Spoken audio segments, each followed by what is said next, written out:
আসসালামু আলাইকুম গাইজ, আশা করি সবাই ভালো আছো। আমরা আজকে স্ট্যাটিস্টিক্সের একটা নতুন চ্যাপ্টার নিয়ে আলোচনা করব। সেটা হলো মেজারমেন্ট অফ ডিসপারশন বা বিস্তার পরিমাপ, অথবা আমরা বলতে পারি মেজার্স অফ ডিসপারশন, বিস্তার পরিমাপ। সো এটার জন্য আমাদের যে থিওরিগুলো পড়া লাগবে সেটা হলো ডিফাইন ডিসপারশন, এরপরে মেজার্স অফ ডিসপারশন, এরপরে difference between absolute and relative measures, এরপরে 4 নাম্বার হচ্ছে what are the good qualities or measures of dispersion. এই জিনিসগুলো আমাদের পড়লে মোটামুটি হয়। তারপরেও তোমরা এগুলো পড়ার পরে আরও কয়েকটা গুরুত্বপূর্ণ পড়তে পারো বই থেকে যদি প্রয়োজন মনে করো, আদারওয়াইজ এগুলো পড়লেও হবে। হ্যাঁ, তাহলে আমরা ডিসপারশনের জন্য এই থিওরিগুলো পড়ব। এখন আসো, ডিসপারশন কি? Dispersion indicates the measures of the extent to which individual item differ. Dispersion কি নির্দেশ করে? এক্সটেন্ট মানে কি? এক্সটেন্ট হলো তোমার বিস্তার বা পরিধি। ইন হুইচ ইন্ডিভিজুয়াল মানে অভ্যন্তরীণ যে এইগুলো আছে, ব্যক্তিগত অভ্যন্তরীণ যে বিষয়গুলো আছে, আইটেম, অভ্যন্তরীণ যে আইটেমগুলো আছে, ডিফার, পার্থক্য। অর্থাৎ ডিসপারশন হচ্ছে মূলত নির্দেশ করে তোমার অভ্যন্তরীণ যে আইটেমগুলো আছে সেগুলোর মধ্যে দূরত্ব কতটুকু, বিস্তার, পরিধি কতটুকু, পার্থক্য কতটুকু, একটা থেকে আরেকটা দূরত্ব কতটুকু, এই জিনিসগুলোকে পরিমাপ করাই হচ্ছে মূলত ডিসপারশন। এই জিনিসগুলোকে পরিমাপ করাই হচ্ছে কি ডিসপারশন। অর্থাৎ একটা ইয়ে থেকে আরেকটার ইয়ে দূরত্ব কতটুকু, পরিধি কতটুকু, বিস্তার কতটুকু, এই জিনিসগুলো পরিমাপ করাই হচ্ছে মূলত ডিসপারশন। যেমন আমরা যদি দেখি এখানে 11, 12, 13, 14, 15 এই জিনিসগুলো আছে। আবার এখানে আছে 2, 8, 12, 16, 22 এই জিনিসগুলো আছে। তাহলে এখানে কোনটার দূরত্ব বেশি, কোনটার দূরত্ব কম? এখানে 11 থেকে 12 প্রত্যেকটা দূরত্ব হচ্ছে 1 1 করে। তাহলে বিস্তার বা দূরত্ব কম নাকি বেশি? কম। এরপরে এটা দূরত্ব কম নাকি বেশি? 2, 8, 12, 16, 22 এগুলোর দূরত্ব বেশি, তার মানে বিস্তার বা দূরত্ব বেশি। এই জিনিসগুলো পরিমাপ করাই হচ্ছে মূলত ডিসপারশন। ওকে, তাহলে ডিসপারশন বুঝতে পারছো যে একটা তাদের ব্যক্তিগত বা অভ্যন্তরীণ যে উপাদানগুলো আছে এগুলোর মধ্যে একটার থেকে আরেকটা দূরত্ব কতটুকু, এই বিষয়গুলো পরিমাপ করাই হচ্ছে মেইনলি ডিসপারশন। বুঝতে পারছো? এখন আসে আমরা বাংলাটার ক্ষেত্রে যদি দেখি, ডেটার মানগুলো কেন্দ্রীয় মানের চারপাশে কতটা বিস্তৃত বা ছড়িয়ে আছে তার পরিমাপকে ডিসপারশন বলো। কি বলছে? কেন্দ্রীয় মান। আচ্ছা, এখন মনে করো আমরা এই সবগুলোকে যোগ করলাম। হ্যাঁ, যোগ করার পরে 60 হয়েছে। 60 না, এখানে সবগুলো যোগ করে মনে করো 30 হয়েছে। সাপোজ মনে করো 30 হয়েছে সবগুলো যোগ করে।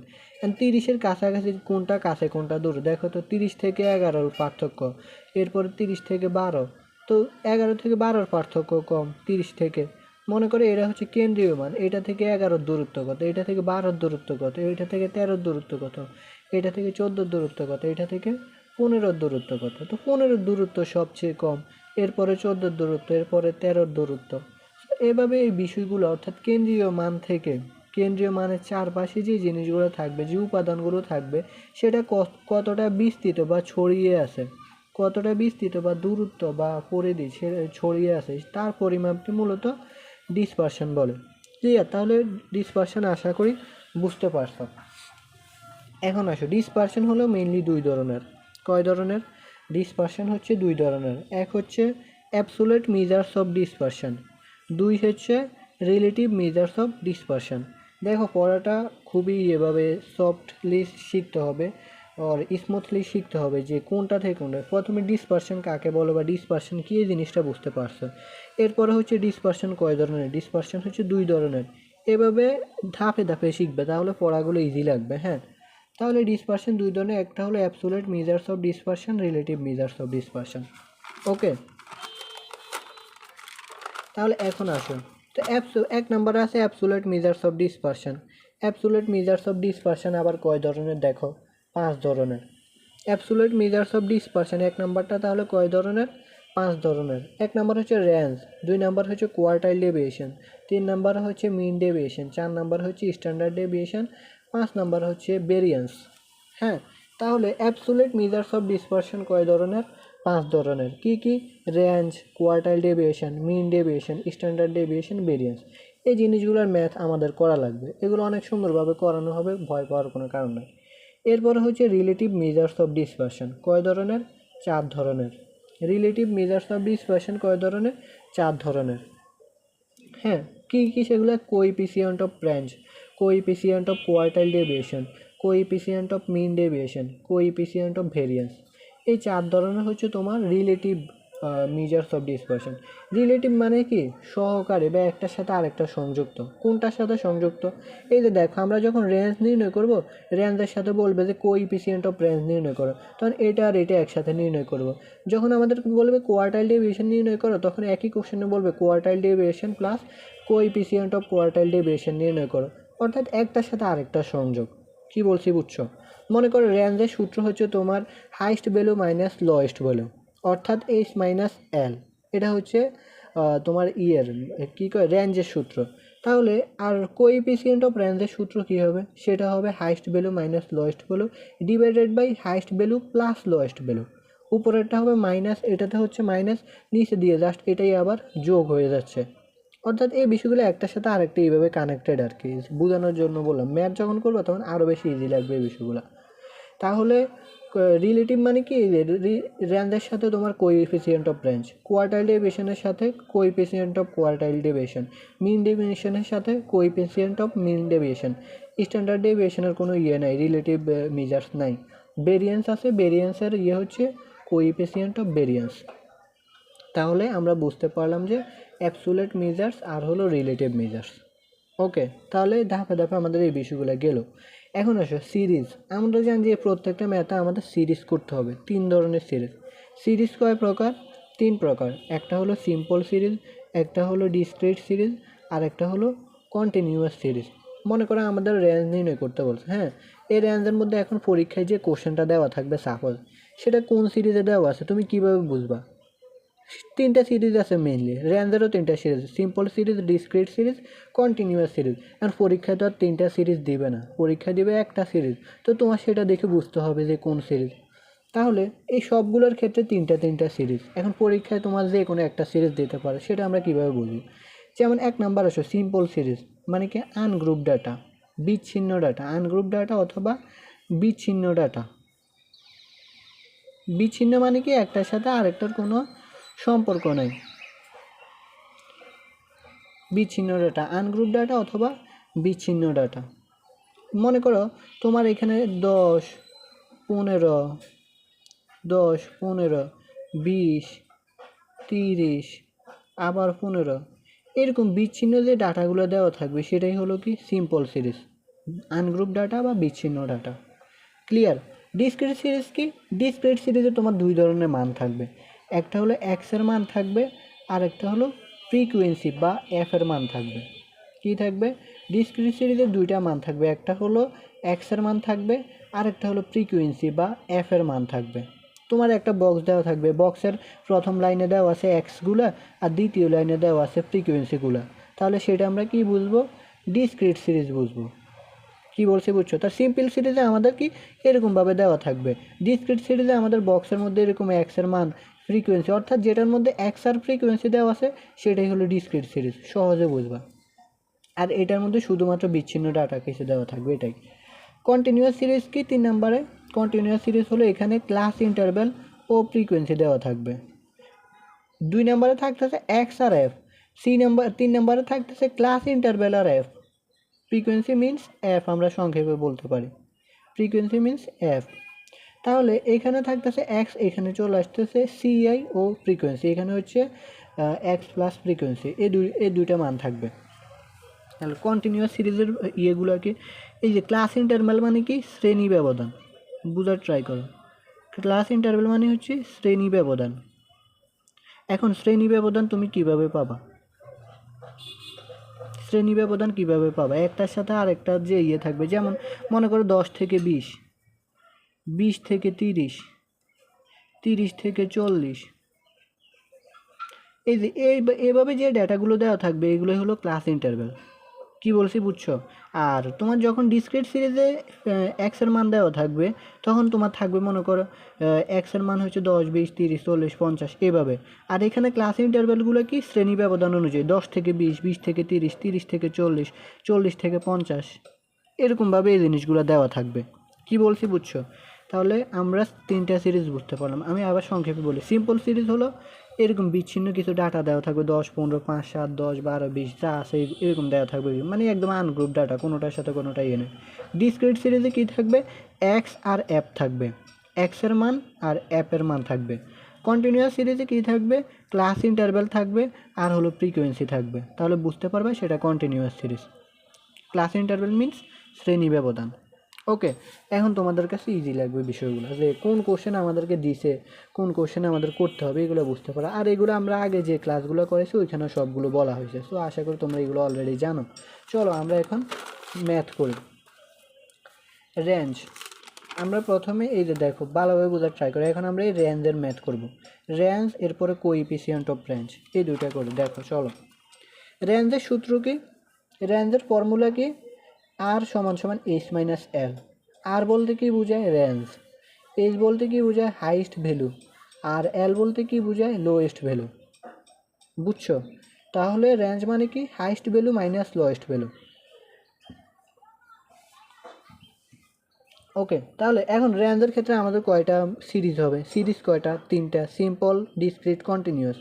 তাহলে এখন আমাদের রেঞ্জের ক্ষেত্রে যদি সিম্পল আর ডিসক্রিট আসে তখন আমরা কি করব, দেখো সিম্পল অ্যান্ড ডিসক্রিট সিরিজ, এই ক্ষেত্রে গণসংখ্যার সর্বোচ্চ মান থেকে সর্বনিম্ন মান বাদ যাবে। অর্থাৎ আমাদের যে মানগুলো দেওয়া থাকবে সেটা সর্বোচ্চ একটা মান যেটা থাকবে সর্বোচ্চ, সেটা থেকে আমরা সর্বনিম্ন যে মানটা থাকবে সেটা বাদ দেব। তাহলে আমরা কি পাবো, সিম্পল সিরিজ অ্যান্ড ডিসক্রিট সিরিজের রেঞ্জ পাবো। তার মানে দেখো, রেঞ্জের ক্ষেত্রে সিম্পল সিরিজ আর ডিসক্রিট সিরিজ একই সূত্র, সেটা হচ্ছে আর সমান সমান এইচ মাইনাস এল, অর্থাৎ highest value minus lowest value.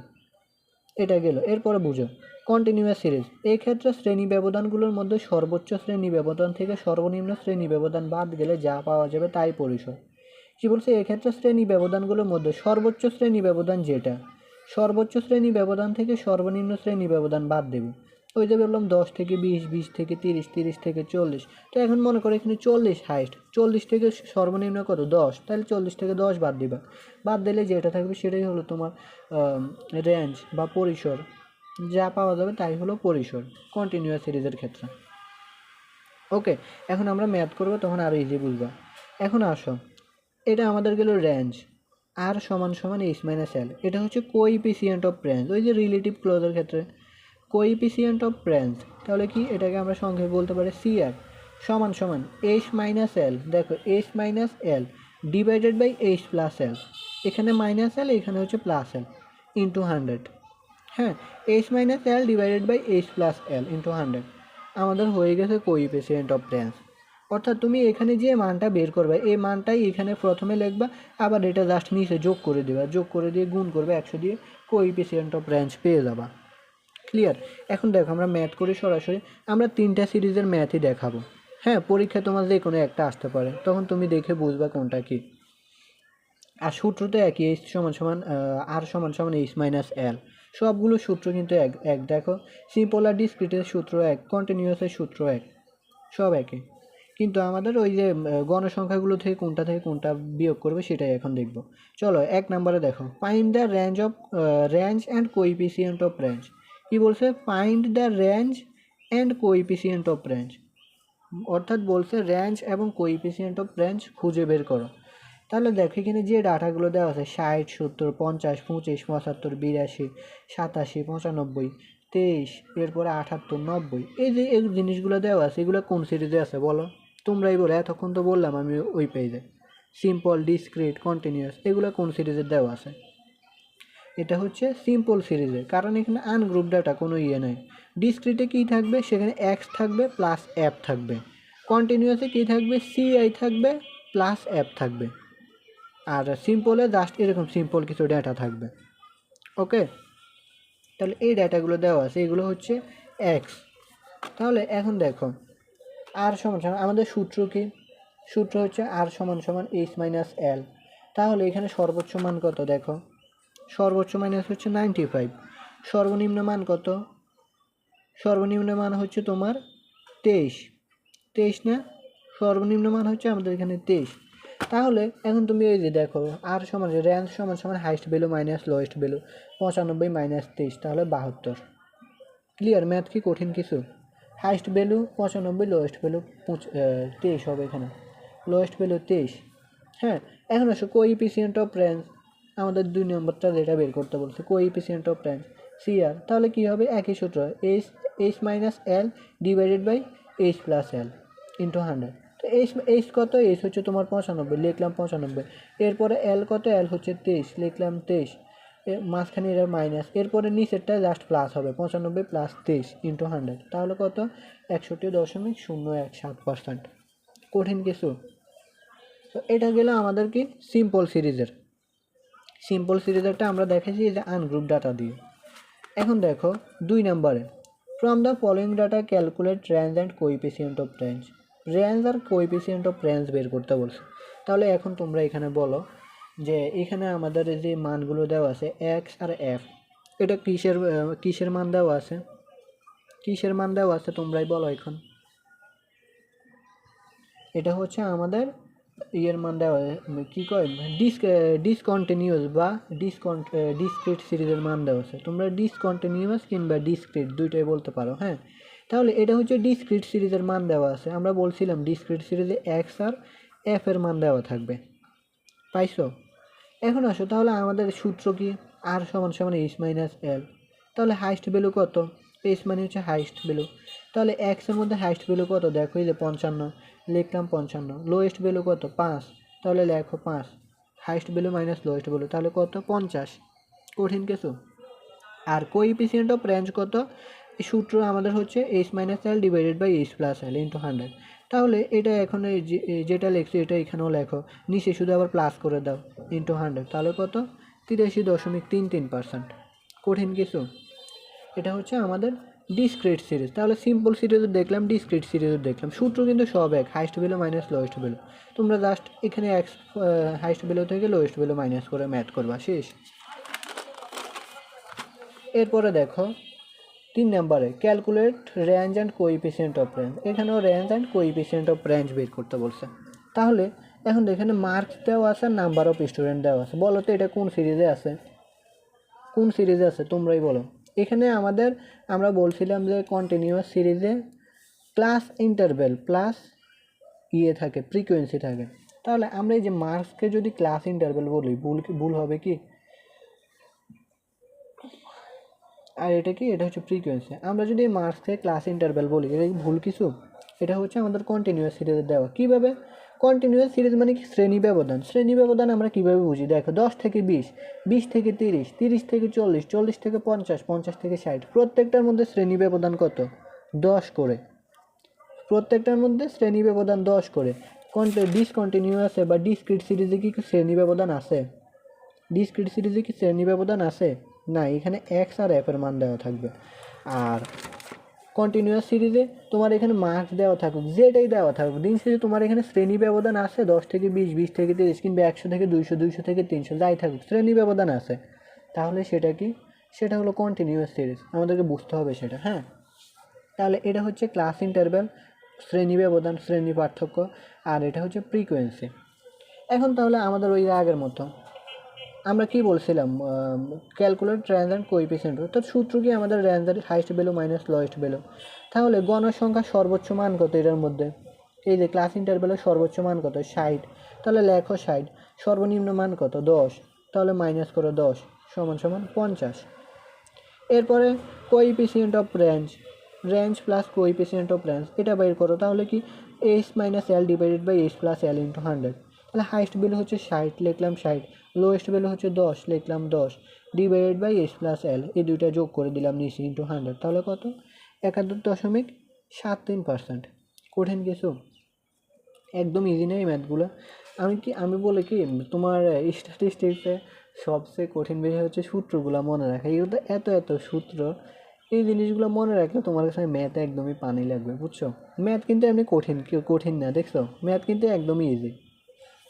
অর্থাৎ তাহলে আমরা বুঝতে পারলাম যে আমাদের প্রত্যেকটা নির্ণয় করতে আমাদের 3টে সিরিজ ইউজ হবে। একটা হলো সিম্পল, একটা হলো ডিসক্রিট, আর একটা হলো কন্টিনিউয়াস সিরিজ।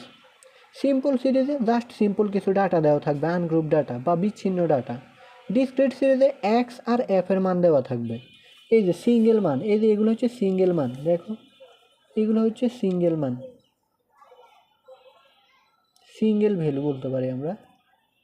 এই জিনিসগুলো হচ্ছে সিঙ্গেল ভ্যালু। আর তোমার কন্টিনিউয়াসের ক্ষেত্রে তোমার হচ্ছে এগুলো মিঙ্গেল ভ্যালু বা কাফেল ভ্যালু আমরা এটা বলতে পারি। সো এগুলোর মধ্যে পার্থক্য 10 করে প্রত্যেকটা, মানে শ্রেণী ব্যবধান। তো এটা হচ্ছে কন্টিনিউয়াস সিরিজ, বুঝতে পারছো? আমরা যদি এটা লিখি মিঙ্গেল ভ্যালু, ভুল হবে কি? বুঝতে কোনো সমস্যা হবে? একটা হচ্ছে সিঙ্গেল আর একটা হচ্ছে মিঙ্গেল। সিঙ্গেল হচ্ছে ডিসক্রিট সিরিজ, মিঙ্গেল হচ্ছে তোমার কন্টিনিউয়াস সিরিজ। আর সিম্পল সিরিজে একদম হ্যাঁ ফুল সিম্পল, এর লগে কোনো ইয়ে নেই। ওকে, সো আশা করছি তোমরা ইয়েগুলো বুঝতে পারছো। তারপরে আমি আবার একটু বলে দিই প্রথম থেকে। ডিসপারশন হচ্ছে মূলত তোমার বিস্তার পরিমাপ করা, একটা কেন্দ্রীয় মান থেকে অন্য মানগুলোর দূরত্ব কতটুকু, কোনটা কাছে কোনটা দূরে, এই জিনিসগুলো মূলত পরিমাপ করাই হচ্ছে ডিসপারশন। হ্যাঁ, এই জিনিসগুলো মূলত পরিমাপ করাই হচ্ছে ডিসপারশন। এরপরে ডিসপারশন হলো দুই ধরনের, একটা হলো অ্যাবসোলিউট ডিসপারশন আর একটা হচ্ছে relative measures of dispersion. Clear? এরপরে অ্যাবসোলিউট মেজার্স অফ ডিসপারশন হচ্ছে আবার 5 ধরনের। একটা হচ্ছে রেঞ্জ, 2 নাম্বার হচ্ছে কোয়ার্টাইল, 3 নাম্বার হচ্ছে মিন, 4 নাম্বার হচ্ছে স্ট্যান্ডার্ড, 5 নাম্বার হচ্ছে ভেরিয়েন্স। আবার রিলেটিভ মেজার্স অফ ডিসপারশন হচ্ছে 4 ধরনের। একটা হলো coefficient of range, coefficient of quartile deviation, coefficient of mean deviation, coefficient of variance. অর্থাৎ রেঞ্জ নির্ণয় করলে বলবে যে তোমার কোএফিসিয়েন্ট অফ রেঞ্জ করো, তখন আমরা রেঞ্জ আর কোএফিসিয়েন্ট অফ রেঞ্জ একসাথে করবো। আমরা অলরেডি এগুলো দেখছি। এরপরে তাহলে আমরা এগুলো দেখলাম। এরপরে আমরা বললাম সিরিজ 3 প্রকার: simple series, discrete series, continuous series. Simple সিরিজে হচ্ছে তোমার আনগ্রুপ ডাটা, কিছু ডাটা দেওয়া থাকবে। ডিসক্রিট সিরিজে এক্স আর এফ দেওয়া থাকবে। কন্টিনিউয়াস সিরিজে class interval, CI O frequency দেওয়া থাকবে বা এফ দেওয়া থাকবে। বুঝতে পারছো? প্রত্যেকটা রেঞ্জ নির্ণয় করতে 3টা সিরিজ, কোয়ার্টাইল ডেভিয়েশন নির্ণয় করতে 3টা সিরিজ, মিন ডেভিয়েশন নির্ণয় করতে 3টা সিরিজ, স্ট্যান্ডার্ড ডেভিয়েশন নির্ণয় করতে 3টা সিরিজ, ভেরিয়েন্স নির্ণয় করতে 3টা সিরিজ। এই সিরিজ এই সিরিজগুলো কীভাবে বুঝবো আমরা অলরেডি বলে দিছি যে এক্স আর এফ, এরপরে সিআই প্লাস এফ, এরপরে হচ্ছে সিঙ্গেল ডাটা। এই বিষয়গুলো আমরা দেখছি। তো পরীক্ষায় তো তোমার 3টা সিরিজ আসবে না, ভয় পাওয়ার কোনো কারণ নেই। তুমি জাস্ট পরীক্ষার হলে কোন সিরিজে দিছে সেটা দেখে ম্যাথ করবা। ক্লিয়ার? সিরিজ কীভাবে চিনতে হয় অলরেডি তোমাদেরকে এগুলো সব বলা হয়েছে। না বুঝলে অবশ্যই কমেন্ট অথবা ইনবক্স করতে হবে, বুঝছো? না বুঝার কোনো চান্সে নেই। এরপরে আমরা আজকে শিখলাম হলো রেঞ্জ। এই যে 5টা না, এই 5টা না, এখানে 4টা, এর মধ্যে আজকে আমরা রেঞ্জ আর কোএফিসিয়েন্ট অফ রেঞ্জ শিখছি, একটার সাথে আরেকটা রিলেটেড। তো রেঞ্জের সূত্র হচ্ছে আর সমান এইচ মাইনাস এল। রেঞ্জের সূত্র হচ্ছে এটা। তাহলে সিম্পল আর ডিসক্রিট সিরিজের ক্ষেত্রে আমাদের এই সূত্র, কন্টিনিউয়াস সিরিজের ক্ষেত্রে এই সূত্র। বাট সিরিজ অনুযায়ী আর কি আমাদের যে উপাদানগুলো দেওয়া থাকবে সেগুলো আলাদা। সেখান থেকে আমাদের কাজ হলো সর্বোচ্চ মান থেকে সর্বনিম্ন মান মাইনাস করে যে মানটা পাবো সেটাই। এগুলোই কঠিন কিছু। তো সিম্পল সিরিজে আমরা দেখলাম এইভাবে, এই যে প্রথমে রেঞ্জ নির্ণয় করলাম, এরপরে কোএফিসিয়েন্ট অফ রেঞ্জ। আবার ডিসক্রিট সিরিজে আমরা দেখলাম এক্স আর এফের মান দেওয়া আছে, এগুলো হচ্ছে সিঙ্গেল ভ্যালু। তাহলে এটাও আমাদের একই সূত্র, আর সমান এইচ মাইনাস এল, এটা পেলাম। এরপরে রেঞ্জ নির্ণয় করলাম, কোএফিসিয়েন্ট অফ রেঞ্জ নির্ণয় করলাম। এরপরে হচ্ছে আমরা নির্ণয় করলাম, এই মানগুলো দেওয়া আছে দেখে আমরা বুঝলাম এটা কি, এটা হচ্ছে কন্টিনিউয়াস সিরিজ, মিঙ্গেল ভ্যালু আমরা বলতে পারি। তাহলে মিঙ্গেল হলে এটা হচ্ছে কন্টিনিউয়াস সিরিজ। সো এটারও সূত্র একই, আমাদের হাইস্ট ভ্যালু হচ্ছে 60, সর্বনিম্ন হচ্ছে 10। তো এভাবে আমরা করলে এরপরে রেঞ্জ নির্ণয় করে কোএফিসিয়েন্ট অফ রেঞ্জ, উপরে মাইনাস নিচে প্লাস ইন্টু 100 করার পরে আমাদের যে মান আসছে এটাই হচ্ছে রেঞ্জ। ক্লিয়ার? রেঞ্জ নিয়ে কি আর কোনো প্রবলেম হবে? 3টা সিরিজের আমরা রেঞ্জ বুঝাই দিচ্ছি। দেখো পড়াগুলো ধাপে ধাপে শিখতে হবে, যেভাবে আমি ধাপে ধাপে বলছি এভাবে মনে রাখলে তোমার কাছে ইজি লাগবে। হ্যাঁ, সো আশা করছি আজকের ক্লাসটা বুঝতে পারছি। এরপরও কে কোনোটা না বুঝতে পারলে অবশ্যই কমেন্ট অথবা ইনবক্স করতে হবে। ধন্যবাদ সবাইকে।